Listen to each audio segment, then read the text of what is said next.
A palavra de Deus nos diz, no livro de Neemias, uma passagem a respeito de uma situação muito preocupante para o povo de Israel, para o povo de Jerusalém, do qual Neemias foi comissionado no seu coração para fazer alguma coisa, não ficar simplesmente analisando as circunstâncias do povo de Israel, mas Neemias tomou um posicionamento. E diz no capítulo 1, as palavras de Neemias, filho de Acalias, no mês Quisleu, no ano 20º, estando eu na cidadela de Suzã, veio Anani, um de meus irmãos, com alguns de Judá. Então lhe perguntei pelos judeus que escaparam e que não foram levados para o exílio e acerca de Jerusalém. Disseram-me, os restantes que não foram levados para o exílio e se acham lá na província estão em grande miséria e desprezo. Os muros de Jerusalém estão derribados e as suas portas queimadas. Tendo eu ouvido estas palavras, assentei-me e chorei e lamentei por alguns dias, e estive jejuando e orando perante o Deus dos céus. E disse, ah, Senhor, Deus dos céus, Deus grande e temível, que guardas a aliança e a misericórdia para com aqueles que te amam e guardam os teus mandamentos.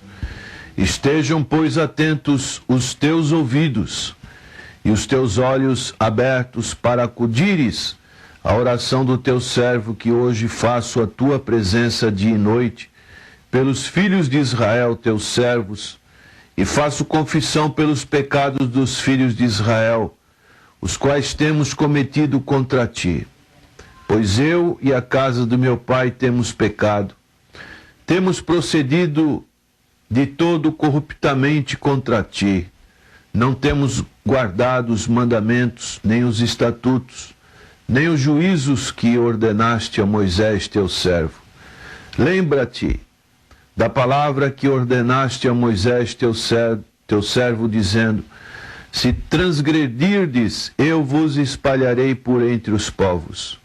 Mas se vos converterdes a mim, e guardardes os meus mandamentos e os cumprirdes, então, ainda que os vossos rejeitados estejam pelas extremidades do céu, de lá os ajuntarei, e os trarei para o lugar que tenho escolhido para ali fazer habitar o meu nome.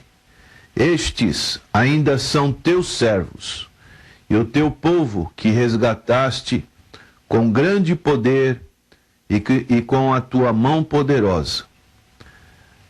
Ah, Senhor, estejam, pois, atentos os teus ouvidos à oração do teu servo e à dos teus servos, que se agradam de temer o teu nome.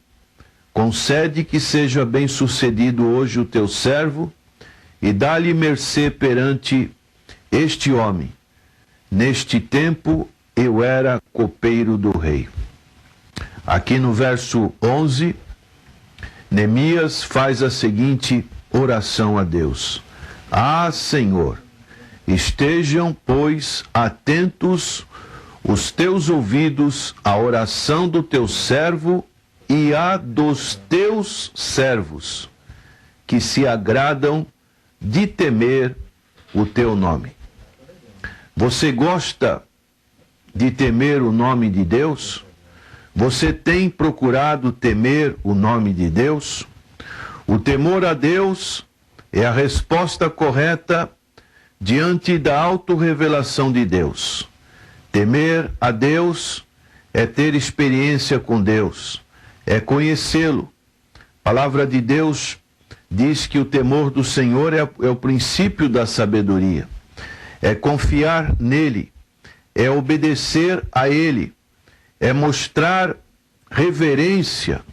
Então, Neemias orava dizendo, não somente ele tinha certeza desse temor, partia do coração dele temer ao Senhor, mas ele incluía outras pessoas que ele sabia que eram pessoas tementes ao Senhor, a Deus, pessoas que agradam de temer o seu nome, o nome de Deus. Então Neemias acreditava que outros estavam também orando. Não era ele tão melancólico, tão cheio de si mesmo, tão incompassível, a ponto de pensar que só ele amava a casa do Senhor e orava por ela. Ele cria que o Senhor tinha muitos outros servos que oravam além dele. Nisso, ele era bastante esperançoso, mais esperançoso até do que Elias, que certa ocasião achou que somente ele temia ao Senhor em Israel. E Deus mostrou para Elias que além dele, 7.000 pessoas eram remanescentes de uma boa adoração a Deus, de um coração reto diante de Deus. Então, Neemias, ele tinha esse pressentimento de que além dele, muitos outros oravam.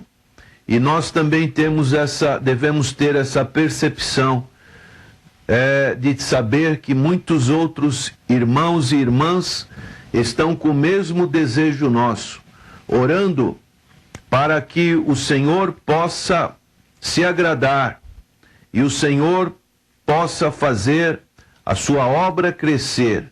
Assim como Neemias sentiu que os muros da cidade de Jerusalém estavam destruídos, derribados, nós também devemos ficar comissionados e saber que muitas vidas estão perdidas, muitas vidas estão embaraçadas, muitas vidas não sabem encontrar uma luz que dê uma solução de salvação, de vida eterna.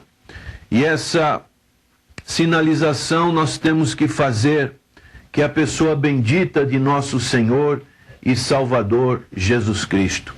Nós encontramos um texto que está em 2 Reis, capítulo 19, quando o rei Ezequias estava cercado pelo exército assírio, veio o profeta Isaías, e no capítulo 19 de 2 Reis, no verso 10, diz: assim falareis a Ezequias, rei de Judá, não te engane, o teu Deus em quem confias, dizendo, Jerusalém não será entregue nas mãos do rei da Assíria. Então a palavra que Deus mandou através do profeta Isaías, e aquilo acalmou o coração do rei Ezequias. Também no verso 18 diz, e lançaram no fogo os deuses deles, porque deuses não eram, senão obra de mão de homens, madeira e pedra, por isso os destruíram. E no verso 19 Ezequias fala, agora pois, ó Senhor nosso Deus, livra-nos das suas mãos, para que todos os reinos da terra saibam que só tu és o Senhor Deus. Maneiras que essa oração de Neemias é uma oração muito importante, esse sentimento que Neemias tinha nessa expressão, agradam de temer o teu nome. Então isso inclui aqueles que têm uma religião, que buscam uma religião verdadeira diante do Senhor. A verdadeira piedade é sempre uma questão de desejo. não é algo que possamos fazer como uma espécie de costume, uma moda, um hábito, um excitamento, uma paixão ou sorte, mas é algo que deve estar sempre no nosso coração, algo que promova sempre em nós um arrependimento, uma fé, um amor. Nada disso pode encontrar-se em um homem, a menos que ele se agrade de possuir, de desejar esse sentimento que vem da parte do Senhor. Oração, louvor, serviço, esmolas e todos os atos bons são questões de desejo do coração. Daí a nossa súplica a Deus que haja abundância deles. Outro tanto pode ser dizer do céu, da ressurreição e das glórias futuras, do reinado de Cristo. Então, os homens bons são como Daniel, homens de desejo. Na oração de Daniel, no capítulo 9 do seu livro, nós encontramos quando o anjo Gabriel foi ter com ele, e no capítulo 9 do seu livro, no verso 23, diz assim: no princípio das tuas súplicas saiu a ordem, e eu vim para te declarar, porque és muito amado, considera, pois, a coisa e entende a visão. Então, antes de ele começar a orar, a resposta da parte de Deus já tinha sido pronunciada para atender o coração daquele homem, seus desejos, da revelação da parte de Deus. O desejo é o sangue vital da piedade, a origem da santidade, a aurora da graça e a promessa da perfeição. Então nós precisamos ter muitos desejos, muitos graus de graça. Aqueles que ardentemente e cordialmente desejam ser retos para com Deus, embora receiam de julgar-se salvos, esses estão sempre desejando. Aqueles que sabem que temem a Deus, mas se agradam em temê-lo mais ainda. Alguns dos melhores homens são desta categoria. Aqueles que se deleitam nos caminhos de Deus e desejam permanecer neles todos os dias da sua vida, alcançarão muitos graus de graça. Ninguém persevera na santidade, a menos que deseja fazê-lo. Desejos ternos geram um caminhar vigilante e pelo Espírito de Deus conduzem a uma vida consistente. Então, nós devemos orar para que, assim como aconteceu com Neemias, nós estejamos cercados de pessoas que realmente se comovem com a obra do Senhor. Pessoas que não estão passando por este mundo simplesmente pensando somente em si, mas que tenham o coração sensível como foi o coração de Neemias. Um coração que clamava ao Senhor, não se acomodou na sua função de copeiro do rei, um membro da corte real cuja responsabilidade era escolher o vinho e salvaguardá-lo de qualquer veneno. Então o copeiro ele tinha acesso ao rei, significava prestígio e influência na corte. Neemias poderia ficar simplesmente nessa posição, mas ele se preocupou com o seu povo, se preocupou com a cidade de Jerusalém, com o bem-estar daqueles que estavam vivendo ali. E ele começou a orar ao Senhor, foi a primeira providência que ele fez. E daí ele tomou a iniciativa de conversar com o rei e estar indo a Jerusalém para reconstruir os muros da cidade de Jerusalém. Que Deus nos dê também esta sensibilidade de estarmos trabalhando, reerguendo os muros espirituais de muitas vidas que estão destruídas, para que o nome do Senhor seja honrado, que haja salvação.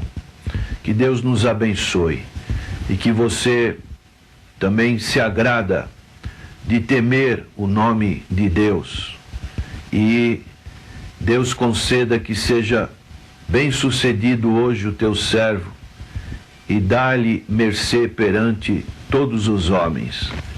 Vamos orar. Senhor, nosso Deus e nosso Pai, que hajam muitas pessoas que estejam com esse desejo de se agradar, de temer o teu nome. Este nome que está acima de todo nome, do qual espontaneamente dobramos os nossos joelhos para te cultuar, para te exaltar, para te bendizer. Aceita a nossa gratidão, nosso louvor, e que muitas vidas estejam compenetradas com este sentimento. É a nossa oração no nome precioso do Senhor Jesus Cristo. Amém.